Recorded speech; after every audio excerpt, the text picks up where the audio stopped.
agree with LeBron that this won't be a rebuilding year? Well, I mean, if you want to get down to the nuts and bolts of what rebuilding year would be, right, that would be going down before you go up, whereas I think it's a building year. And look, we're all sitting here and we're going to say they're not going to beat the Warriors, they're not going to beat the Thunder, they're not going to beat the Rockets. But you got LeBron James who, I mean, didn't he just take, you know, the Cavs roster of a bunch of different parts? Kevin Love, J.R. Smith, Tristan Thompson. You know, Tristan Thompson with the Kardashian issues and J.R. Smith being J.R. Smith. And, hell, they should have beat Golden State game 1. Yeah. They could have beat him game 3. Exactly. Right? So in spite of the fact he lost Kyrie Irving, so we can say it makes no sense for him to think that they can compete with the Warriors. But he's been to the finals how many straight years with all those different parts?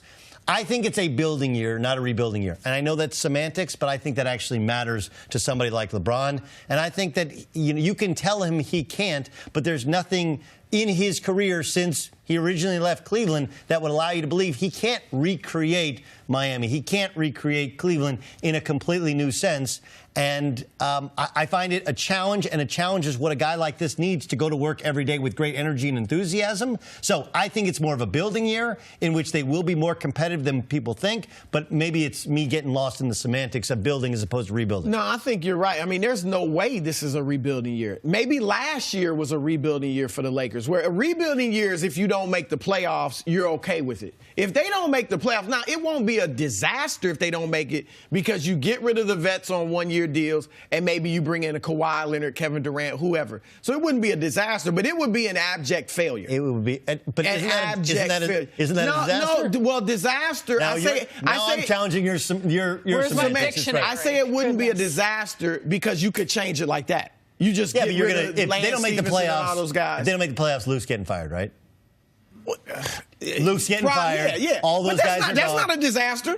I mean, Luke Walton's not Phil Jackson, not Steve Kerr. I understand, so but my point is abject failure, it would be bad. You could change it quickly. Okay. If you miss the playoffs and bring in Kevin Durant, nobody's like worried.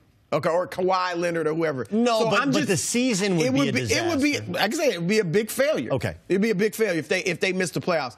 But this is a building year. As you said, you got all these young guys around LeBron. I mean, last year they won 35 games with Lonzo and some other guys being hurt and missing a good chunk of games. I got some numbers here, and talking to some people close to LeBron, they think Brandon Ingram could play like a Scottie Pippen role. Now, that might sound crazy to some people that just see him as a forward. But last year, you know, Doug, a lot of times the Lakers have felt like he could play point guard. Correct. And he did in the last few months of the season at maybe point forward. Yes. His numbers, 17.5 points over the last 2 months, 54% shooting, 51% shooting from 3, and 5.5 assists a game. So he's a versatile player. No, this is not a rebuilding year. This is a year in which I think they could make some noise. They should make the playoffs and make some noise in the Western Is it safe to say feel-out year? We know how LeBron takes playoff series. His game ones are feel-out games for him. Is this a feel-out year? I think that's a great point because in how they play, who he wants, the personnel on the team. Well, remember Magic Johnson set the bar low, and he said like we could get off to a slow start. And I think that's what he's like. LeBron's teams have in new places, right? That it's going to be a feel-out situation. I think that it's really important that when everybody looks at the Lakers roster last year and you're like, okay, well, Ingram is this. Like, nobody stays the same. One, you added in a great player who's also a great passer and a willing passer at that. Secondly, Brandon Ingram's 20 years old. It's reasonable that he will be a better player in year 3 than he was year 2, right?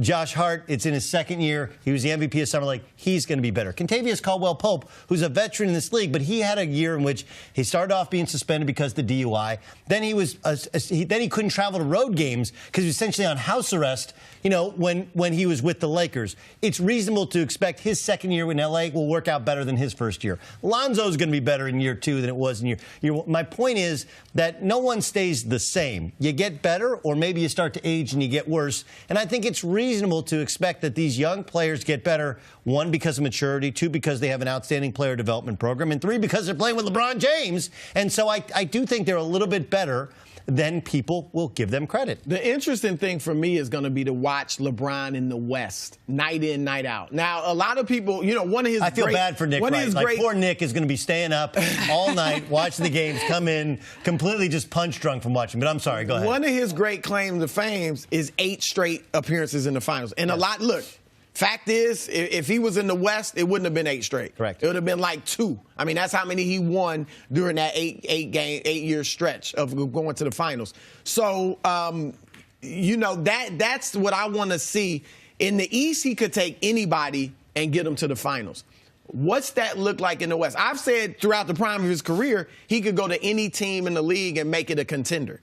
Now, let's see what he does with this. Let's see if those words ring true. Yeah, especially at this stage of his career, can he do that with these guys? I mean, look, that Cavs team that just went to the finals probably would have went out in the first round in the Western Conference. They nearly went out in the first round of the Eastern Conference. Right, the Pacers almost beat. I mean, so 7 games. It's going to be a greater challenge for him out West, and I want to see how that. But you're predicting MVP for LeBron. Yeah, I'm predicting 53 and the MVP. Don't worry.